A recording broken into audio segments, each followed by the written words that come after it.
just so perfect to me that I don't want to share him with anybody. I'm totally going back on this whole adoption thing. I don't want to do it. Tonight on 2020 with Barbara Walters and John Stossel. A 16-year-old on the verge of a momentous decision, choosing the couple that will adopt her unborn child. I can't give him the life he deserves. I can't. She has worked with the adoption agency, narrowing the field of hopeful parents down to 5. It's just amazing to think that in a week, you know, this child could be in our lives. It'll be devastating if we're not picked. But after holding her baby, will she be able to give him up? Every time I look at him, I know I'm just gonna have to give him back. Barbara Walters with a real-life drama of love, sacrifice, and great expectations.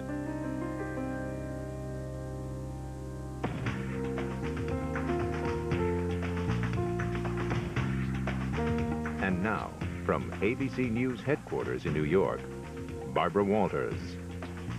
Good evening and welcome to 2020. John Stossel is on. Tonight, an unprecedented hour of television.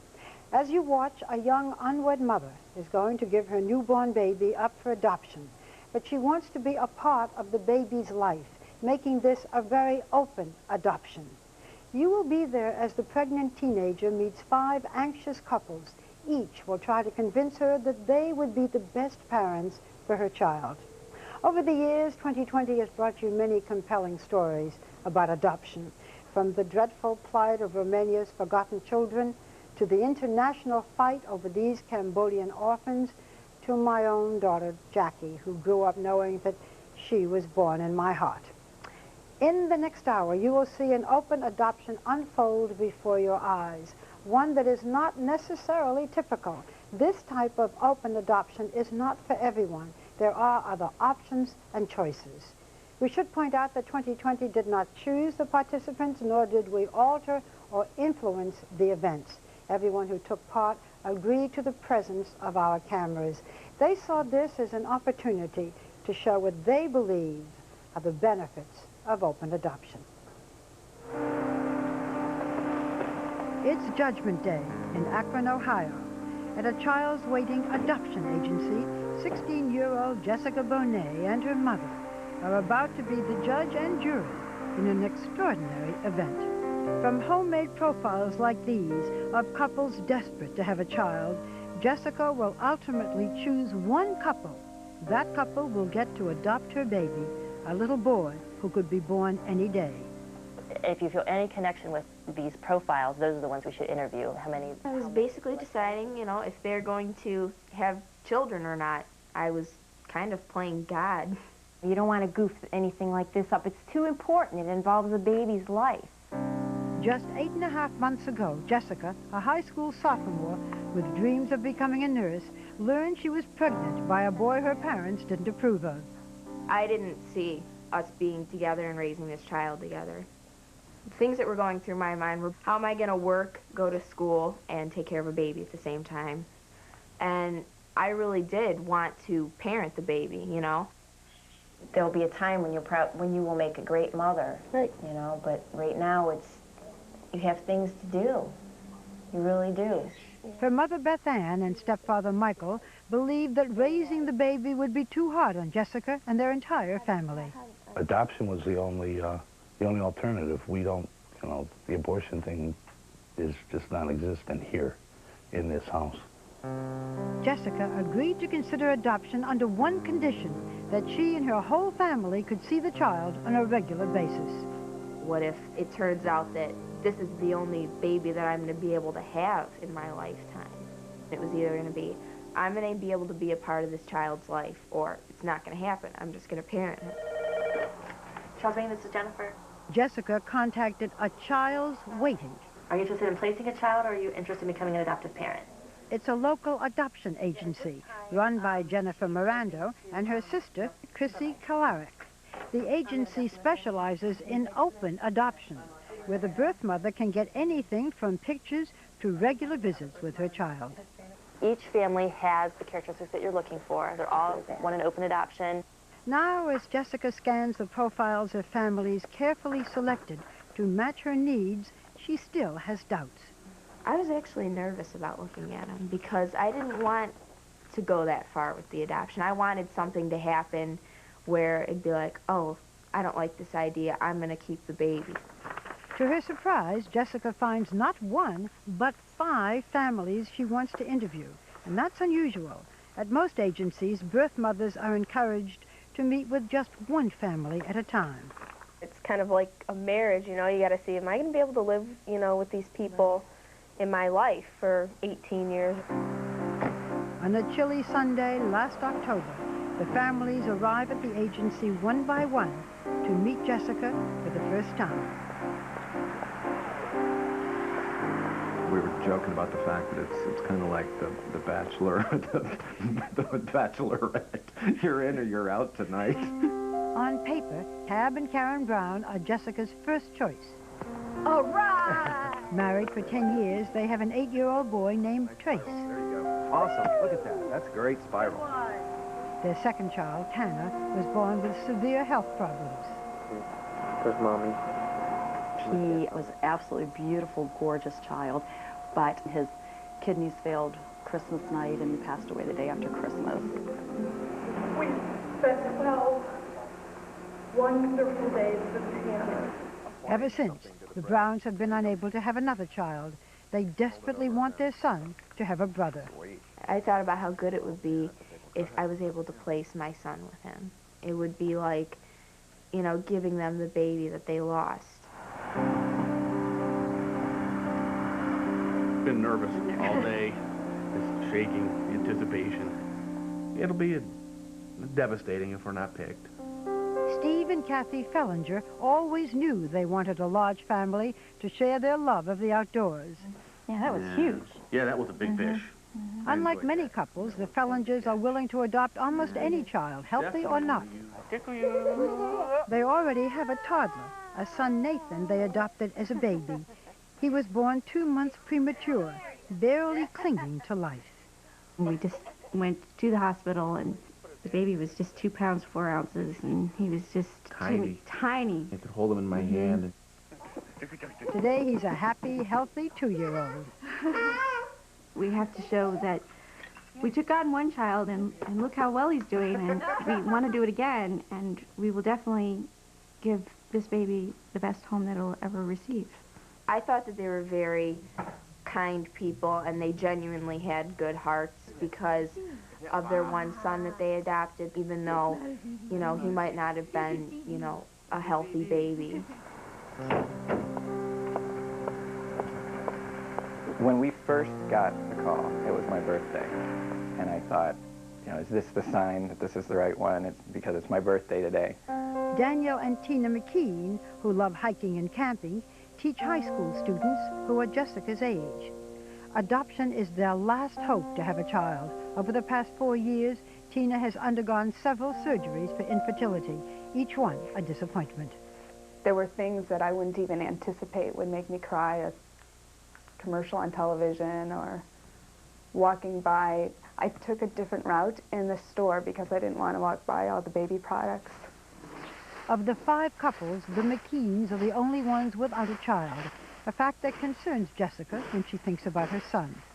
I didn't want him to be an only child and just sit around all day and not have any brothers or sisters to play with or anything. I hate to even think about it this way, but it is a marketing thing. You are marketing yourself. Steve and Joyce Strasser, married for 21 years, started their family late in life. How I was adopted. They adopted their daughter Lauren from a child's waiting 2 years ago. It's an open adoption. Lauren's birth mother is a part of her life, something the Strassers hope will give them an edge with Jessica. I have a good feeling about this match from the standpoint she's asking for an open adoption, and we're already doing it. I like this family, Steve and Joyce, because they adopted a child before, and it's an open adoption.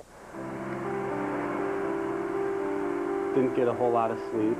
It's just amazing to think that in a week, you know, this child could be born and it could be in our lives. It's just It's overwhelming. Beth and Matt Trunker, high school sweethearts who married after college, hope Jessica's baby will make their family complete. To the Trunkers, their daughter Emily is a small miracle. Beth had 4 miscarriages and a dangerous tubal pregnancy.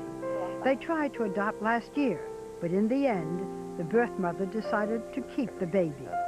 While there are no hard statistics, some experts say that about 1/3 of birth mothers nationwide change their mind. We thought, you know, here it is, we're going to have a baby boy, and it was just, you know, another heartbreak. I like Matt and Beth because they stress that it's important that the baby knows who their parents are, and they're a very close-knit family. 5 families, 1 baby. Whom will Jessica choose?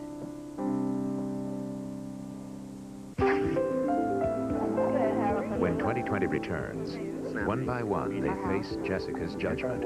5 nervous couples struggling for the right words, hoping they'll be chosen to adopt her baby. If you've ever been in sports, it's like, okay, I gotta make the cut, I gotta make the next cut. You know, so there was some like competition. Almost a competition because, thing that you feel like, well, we are the best family. Next. Be My Baby continues with Barbara Walters. 16-year-old Jessica Bonet is going to give birth in less than a week. That's a pretty good heartbeat. That sounds great. But she still hasn't chosen the couple who will adopt her baby. Here was a 16-year-old who was in total control of our lives. She had in her hands our happiness. Jessica has selected 5 couples to interview.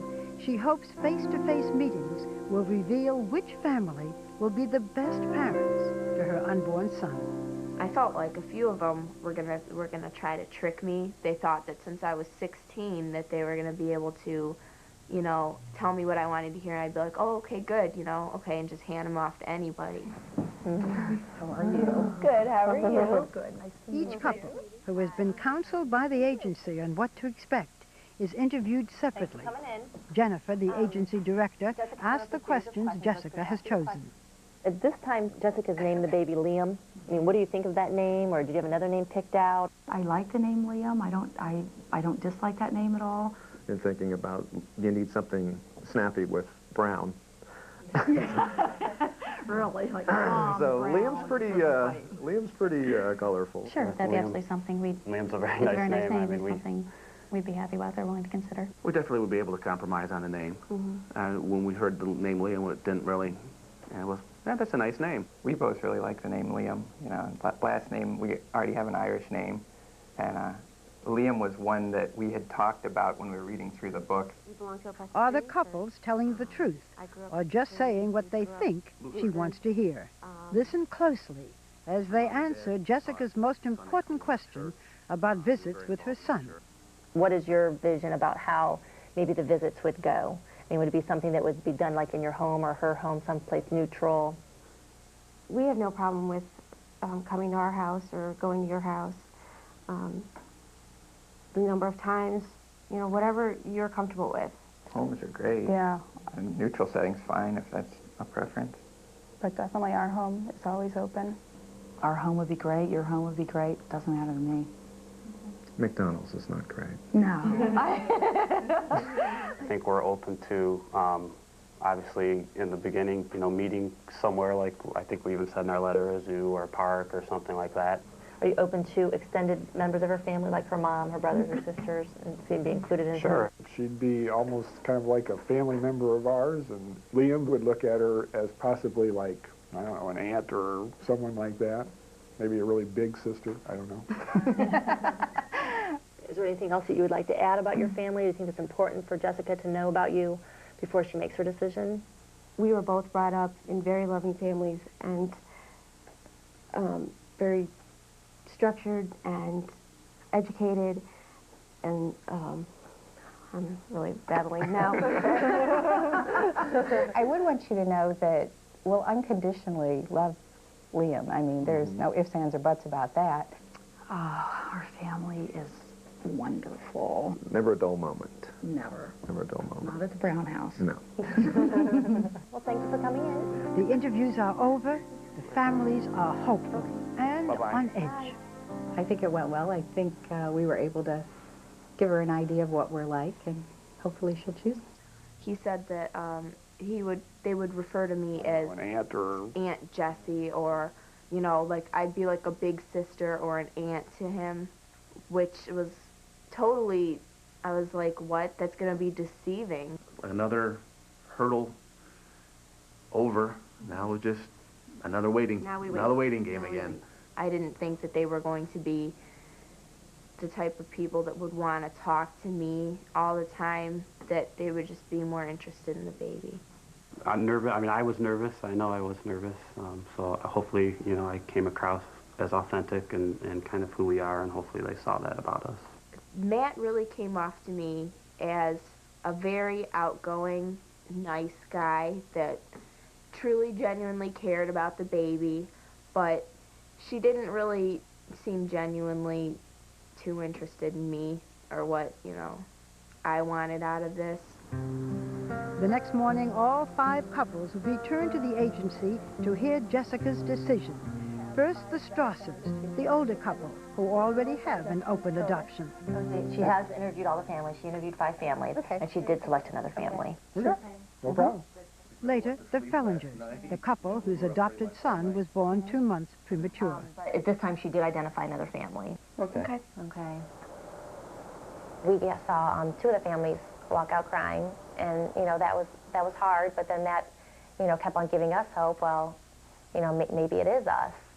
The lives of Beth and Matt Trunker, the high school sweethearts, are about to change, but in a way they could never imagine.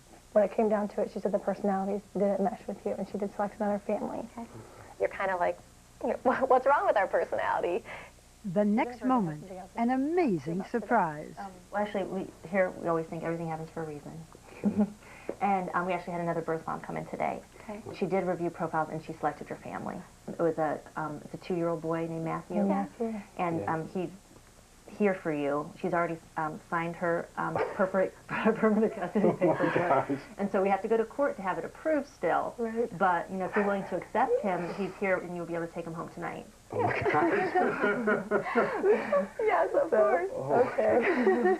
Well, that's a bit of a shock. Yeah, right. Seconds later, they see their son for the first time. Hi, buddy. How are you? They brought him right in and plopped him right on my lap, and he was just beautiful, just wonderful. Where are you ticklish at? Where are you ticklish at? Right there? Right there? Right there? It's just a precious, unbelievable moments of joy, just complete joy. But how could a mother, any mother, just drop off her 2-year-old son and walk away? Kristen Kendra Lang says she had no choice. I doubted myself as a parent, but I didn't doubt the decision that I made. Kristen, who was unemployed and living in a battered women's shelter, said she had wrestled with the idea for months before dropping off her son at the agency that morning.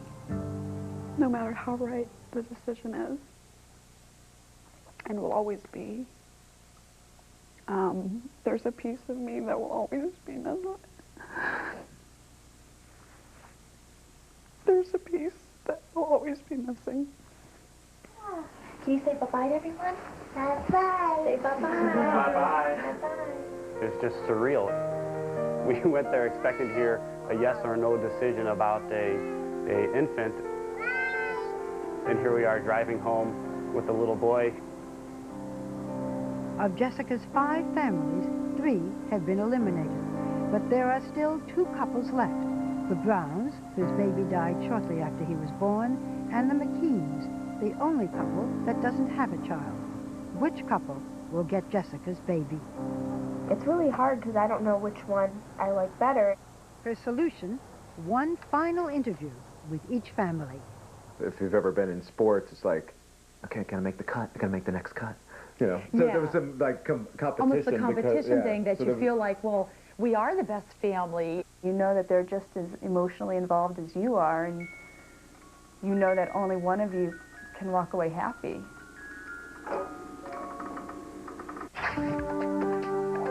When 2020 returns, from 5 couples, it's now down to 2. Jessica meets one more time with the McKeans and the Browns. Before delivering the baby, both couples dream of taking home. He was born 10/17 and he's 7 pounds and 13 ounces. Oh, you're cute. Next.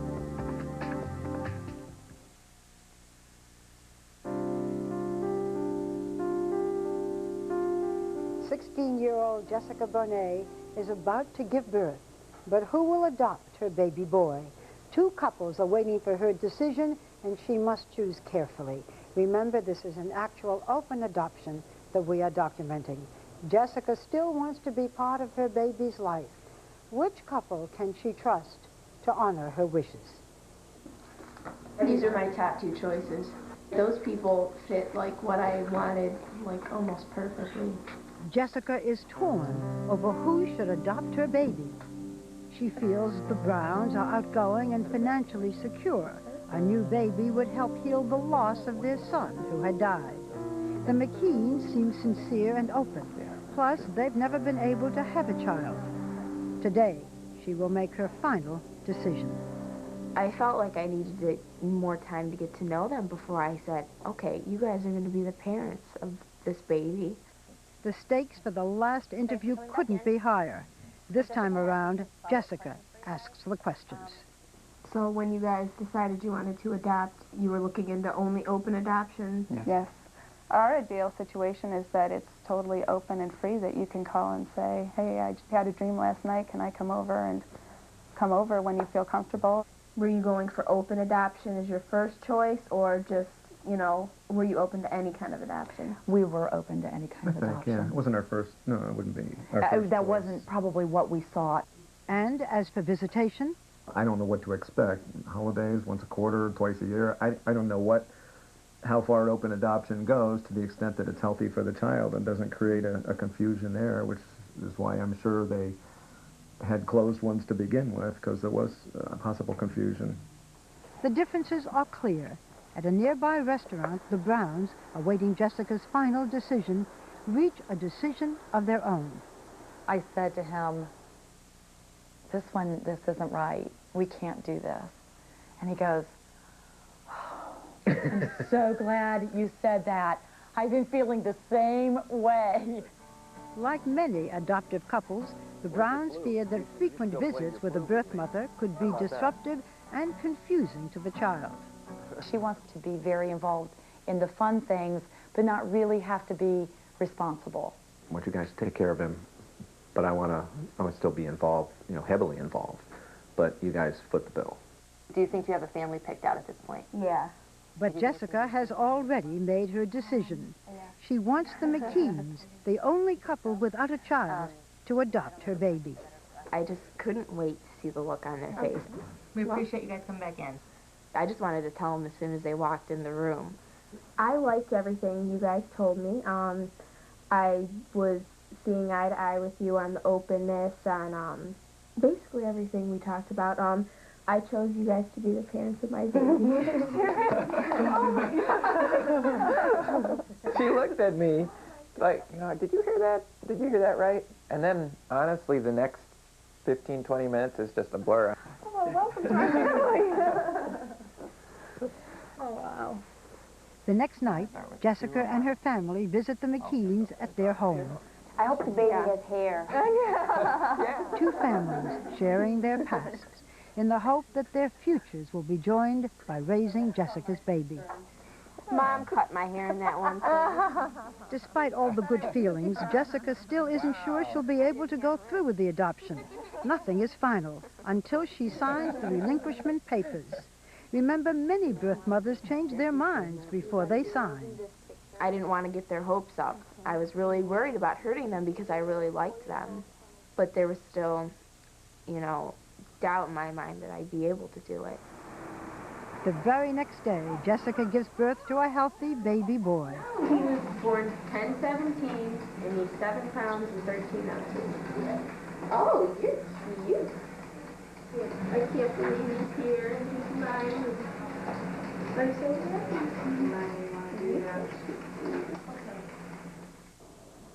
She did could have a baby and it's a boy. For the McKeans, the phone call from the agency is the news they've been waiting for. And everybody kept commenting on how curly his hair is. But they also know that once Jessica bonds with her baby... When I first saw Liam, I was so overwhelmed with love. I couldn't believe that I actually could love somebody like that. She could very easily decide to keep him. Right now Jessica's saying, that's my baby, so she said, just be prepared for whatever way it might go. Even Jessica's mother, who had pushed for adoption, wasn't prepared for the love she felt for her first grandchild. Oh, you smell so good. He was just beautiful, and I was just thinking, how am I ever going to let go of this little guy? How am I going to give this little baby to somebody else? All right, thank you for calling. Bye. This is the scary part for us because this is when she's most likely to change her mind, when she has the baby and holds him in her arms.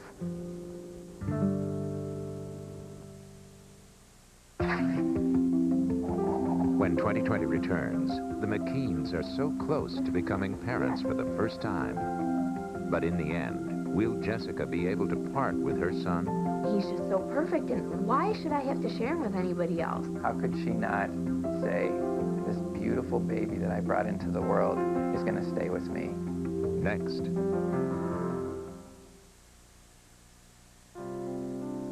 "2020 continues. Once again, Barbara Walters. What mother hasn't been moved at the first touch of her newborn? The experience is giving Jessica Bonet second thoughts about giving up her baby. Under Ohio law, 72 hours must pass before she can sign away her parental rights. For adoptive parents, Tina and Daniel McKean, it is an agonizing wait. Little Liam is just 24 hours old, and already Jessica is wavering on her adoption plan. He's just so perfect, and why should I have to share him with anybody else? Jessica reluctantly agrees to see the McKeans once more. Through hours of counseling, the agency had tried to prepare both sides for the emotions they would feel. They're nervous, so you have to understand that. Oh, you did. It's the first time the McKeans will see the baby they hope will soon be theirs. Come on in. You're always walking on eggshells because you don't know what might be that critical thing that you say or do that would change your destiny. Can I give you a hug? Yeah. We've been very prepped before going in. Don't speak directly to the baby. It's all going to be about Jessica. So they're all telling us that everything went well. It did go good. They were just talking to me like I was their friend, and they were visiting me in the hospital. Yeah, I'll do that. And then she said, would you like to hold the baby? And so we got to hold him. How are you doing? You like your new world? What did we want to do? We wanted to say goodbye, Jessica. Take the baby. But the McKeans must wait 3 days before Jessica can sign away her rights to her child. At any minute, she could still decide to keep the baby. I would go up in the nursery those 72 hours and just kind of get in the fetal position, bring my knees up to my chest and rock and cry and just look at the crib. As intelligent as Jessica seemed, how could the emotions not overcome her? How could she not say, this beautiful baby that I brought into the world is going to stay with me? It's been good being able to spend time with him, but it's also been really sad. Because every time I look at him, I know I'm just going to have to give him back. For Jessica, the 72-hour waiting period passes all too quickly. She can now choose to legally terminate her rights as a mother. I don't want to give him away. I don't want him to be out of my life at this point. I'm totally going back on this whole adoption thing. I don't want to do it. Outside Jessica's room, her mother, Beth Ann, is distraught. I just want you to feel that if you change your mind about anything, I'm with you, okay? I knew what she was doing. She was having second thoughts on her own. She was asking me if it was right what she was doing, and maybe hoping I would change my mind. But if you do, just do it before those stupid papers are signed, okay? All it would have taken is for him to say, okay, and I would have jumped at that. I just didn't want to see him go, because, you know, he's ours. Across the hall, Daniel and Tina McKean are anxiously waiting. It could go either way, and Jessica's got to decide what's best for her. But it's still hard. Just kind of raw right now. We're this close, and now we've been left to wait for nearly an hour, and I was thinking, you know, we're going to get denied now. We just sat there silently listening to the seconds tick by on the clock. Meanwhile, the moment Jessica has been dreading has come. Are you ready to sign right now? Okay, and you understand that once you sign, you can't change your mind. Okay. It says the permanent surrender. I can't give him the life he deserves. I can't. I just had to sign it. I just had to do it. You're doing this because you love him and you want him to have a good life. He's going to have a good life. He's going to have a wonderful life. At 10:40 a.m., the McKeans are ushered in to see Jessica, who is waiting with aunts and uncles, nephews and nieces. The couple still doesn't know her decision.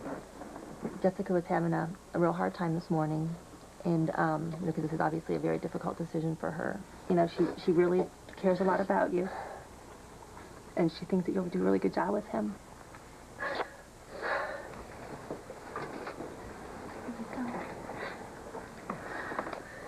You've done for us what 4 years of doctors haven't been able to do. You've made us parents. There's no way we can ever thank you. And you are all welcome at our house anytime. Anytime. You're our family. You guys have made this whole thing so much easier. You have no idea. We'll let you make the first move. Then it was time to say goodbye. You're always welcome. I love you guys. Oh, we love you so much. Bye, Pooh. We've finally gotten what we were looking for. She had made us a family, but at the expense of creating a hole in her own life that she might never feel filled entirely. I could have said no, and I could have just kept him, but I just had to do it. I had to do it for him, and it was definitely not the best decision for me. It was the best thing for him.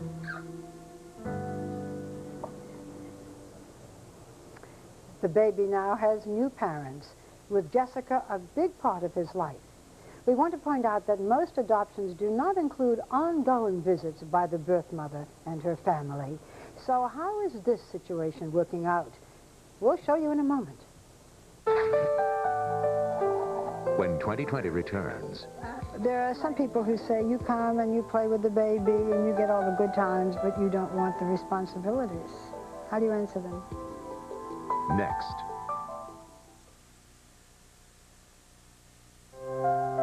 Be My Baby continues with Barbara Walters. Fine, you gonna cooperate here? You look so different. I can't believe it. 1 month after Jessica selected Tina and Daniel McKean to be the parents of her baby, they all came together for the first time since the adoption.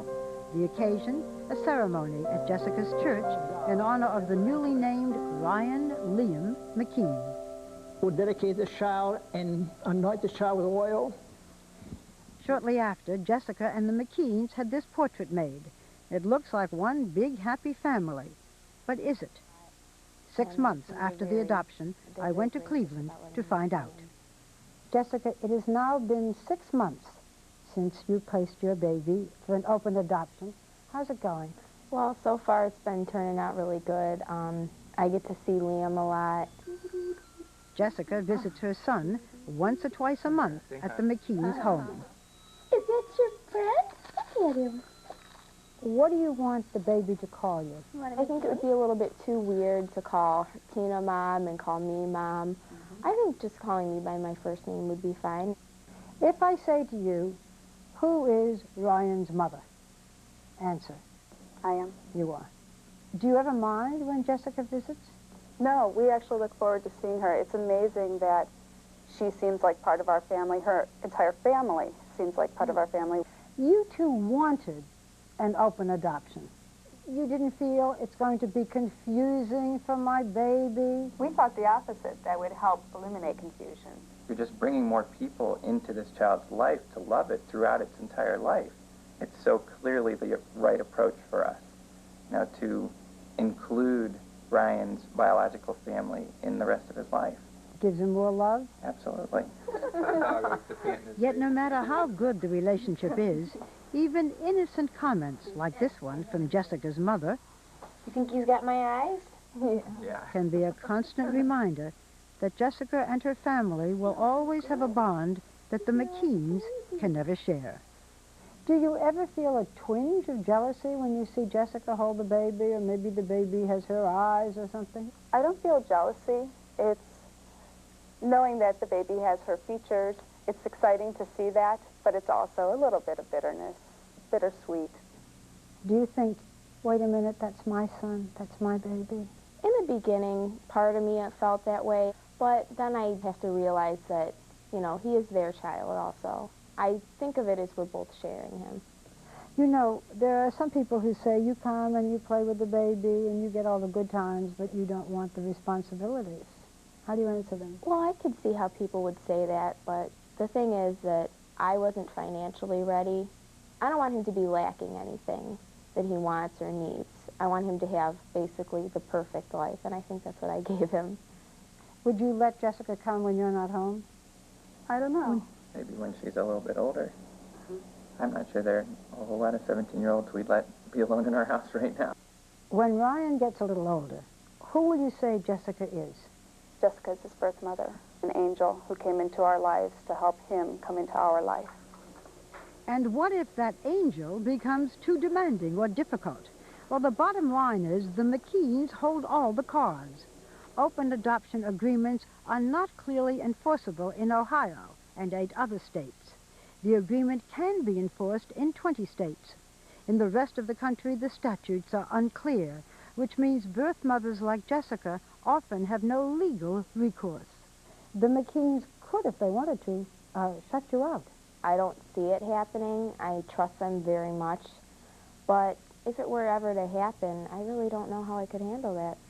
I'm learning as I talk with both of you, because I would have been in favor of a closed adoption, thinking it's less confusing, but I realize that an open adoption eliminates a child feeling abandoned by a birth mother. That's why we chose open adoption, so that he could know that his birth family loves him so much that they chose adoption, and he can see their love for him as they grow up together. As the McKeans put their baby boy to bed, watching him as he sleeps, they are already dreaming of the next chapter in their family's future. Do you want to adopt other children? We do. Open adoption? Yeah. Another mother? Right, another birth mother. It's going to be very busy at Christmas, isn't it? It could be, yes. That seems like a happy ending, or maybe a happy beginning. But our story isn't over yet. What happened to the 4 couples whom Jessica didn't choose? Stay with us for a big surprise.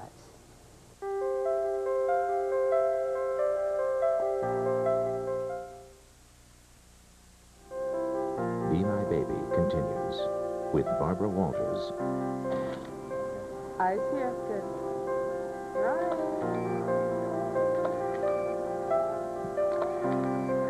It's been a remarkable journey for Jessica and the McKeans, not to mention little Ryan Liam McKean. Along the way, we have seen the joy of adoption and how 2 families can join together to raise a child. But what about the other 4 couples who also wanted to adopt Jessica's baby? Well, we have one more surprise for you, because all of the families you met are here with us today, And in the space of just 3 short months, each family has adopted a baby of its own. Now, this little boy looks familiar. Hi, Matthew. Hi. Oh, that's delicious. Thank you, Matthew. And let's meet the others. This is Cariana Brown, and she is our little angel. She sure is. And this is Alex Christian Fellinger, and he was our New Year's surprise. What a lovely surprise. And this is our happy baby, Owen Strasser. Hi, Owen. I got a smile and a little wave. It's rare to find a story with not 1, but 5 happy endings, and already these new families have so many wonderful memories to build on. Little, little, little, I wonder what you are. We had a lot of love between us. It's nice now to be able to share it with little ones. Thank you very much, you beautiful baby.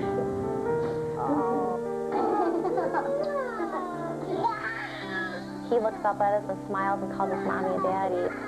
He's our son. You go through a lot to adopt. There's nothing like a baby. It's just meant to be. Next week is Mother's Day. I'm going to keep this one. And Father's Day is coming up, but for these families, the celebration has already begun. I'm Barbara Walters, and for all of us at ABC News, thank you for joining us, and good night. Yes. Look, it's a little baby. It's another little baby. Yes. He's being so good. Can I have another piece of your sucker, Matthew? Can I have some of your sucker? No! This has been a presentation of ABC News. More Americans get their news from ABC News than from any other source. Jimmy Kimmel Live, ABC Late Night Weeknights. If they haven't pulled this show, they're certainly gonna tonight. In just 30 seconds, Barbara Bird Bennett sounds off, and Chief Investigator Dwayne Pullman chases down answers after a dream home is demolished.